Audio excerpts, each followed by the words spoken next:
संदीप ने अपनी माँ के कहने पर गांव में शादी कर ली थी। लड़की का नाम था सुनीता। माँ का कहना था एकदम मॉडर्न बहू नहीं होनी चाहिए, लेकिन उन्हें नहीं पता था कि गांव से आने वाली बहू सुंदर सुशील तो होगी और उसको गांव से बाहर भी निकाल लाएंगे, लेकिन उसके अंदर का गांव कैसे बाहर निकलेगा। शादी के कुछ दिन बाद, माँ टिफिन तो देना जरा। बेटा अब तो स्कूल नहीं ऑफिस जाता है, माँ से नहीं अपनी बीवी से टिफिन मांगा कर। ओके माँ। सुनीता टिफिन ले आओ। एक किलो टिफिन, इसके अंदर पिस्ता डाल दिया है। पिस्ता? पिस्ता क्यों? सास जी ने बोला था ना कि आपको पिस्ता बहुत पसंद है। ओहो, मैंने पिस्ता नहीं पास्ता बोला था, पास्ता। पास्ता? कहीं होता है पास्ता?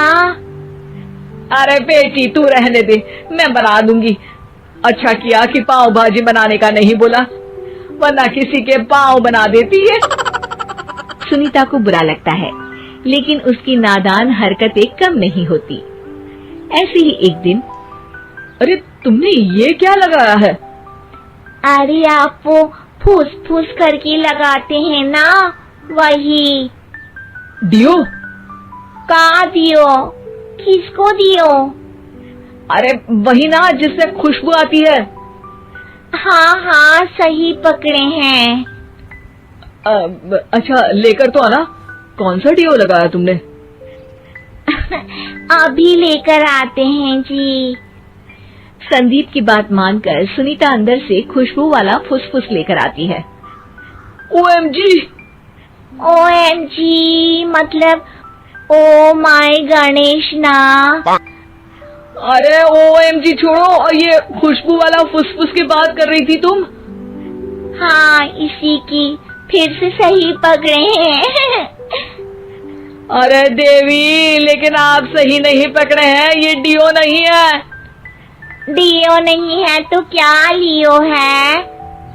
अरे ये रूम फ्रेशनर है, जिसको कमरे में छिड़कते हैं, खुद पर नहीं। कोई बात नहीं, माँ कहती थी आत्मा किराएदार है, शरीर एक किराए का कर्म। हम शरीर पे ये डाल लिए तो क्या फर्क पड़ जाएगा। अरे बहू, ओ बहू, मेरे लिए फल तो लिया, फिर मैं बाजार जाऊंगी। सुनीता अपनी सास के लिए फल लेकर आती है। अरे बेटा, पपीता, तरबूज और सेब फल ऐसे कैसे खा लूं? काट कर तो लिया। माँ जी, मेरे गांव में तो खेत से उठा के सीधा खा लेते हैं। अरे ये तेरा गांव नहीं है ना।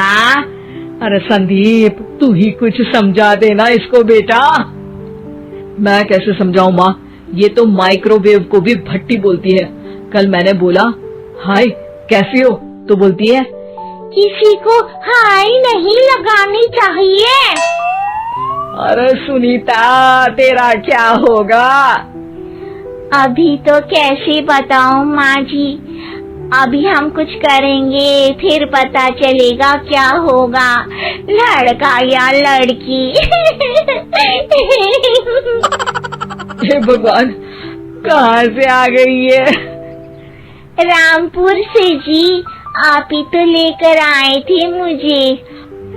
अरे मुझे माफ कर दो। पहले कोई गलती तो करिए जी, आपकी तो सारी गलती माफ कर देंगे हम। हाँ अरे बहू, मेरी बात सुन, फल यानी कि फ्रूट जब भी लाए ना तो काट कर लाना, ठीक है? जी ठीक है माँ जी, फल यानी फ्रूट यानी काट के लाऊंगी। सुनीता रोज ही कोई ऐसी हरकत कर देती जिसकी वजह से उसे घर में दो बातें सुननी पड़ती। एक दिन, माँ मेरे बॉस घर पर आने वाले हैं शाम को, उनका बर्थडे है, फैमिली साथ नहीं रहती उनके, तो यही पार्टी कर लेंगे। उनको अच्छा लगा तो शायद मेरा प्रमोशन भी हो जाएगा।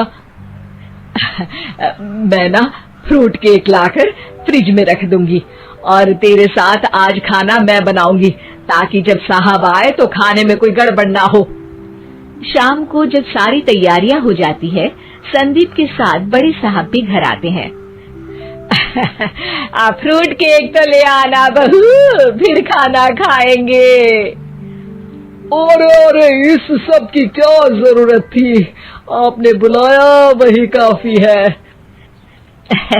सर, आपका परिवार शहर में नहीं है तो हम ही आपके परिवार जैसे हैं सर। इतने में ही सुनीता फ्रूट केक लेकर आती है और बड़े साहब की टेबल पर रख देती है, और जैसे ही केक के ऊपर का बॉक्स हटाती है, ओह, ये क्या है? केक तो कटा हुआ है, मैं तो ऐसा नहीं लाई थी।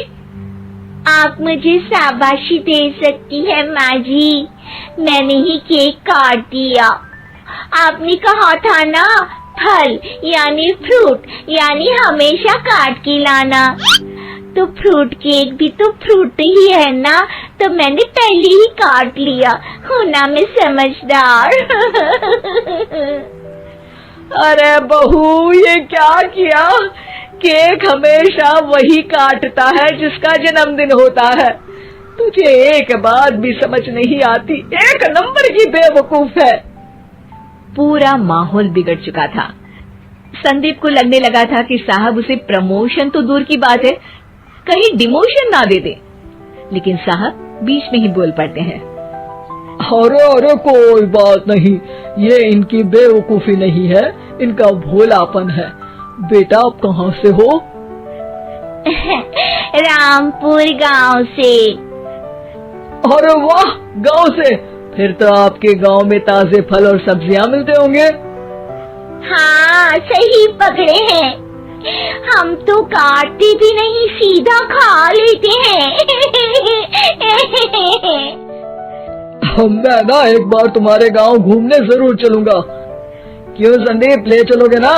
मुझे गांव घूमना बहुत पसंद है। बस फिर क्या था, संदीप और सास दोनों खुश हो गए, क्योंकि साहब को सुनीता ने गांव की बात करके खुश कर दिया था। अब संदीप का प्रमोशन पक्का था। शिक्षा, कभी भी किसी भी गलती पर घबराना नहीं चाहिए। हो सकता है कि उस गलती की वजह से आगे बड़ा फायदा हो जाए।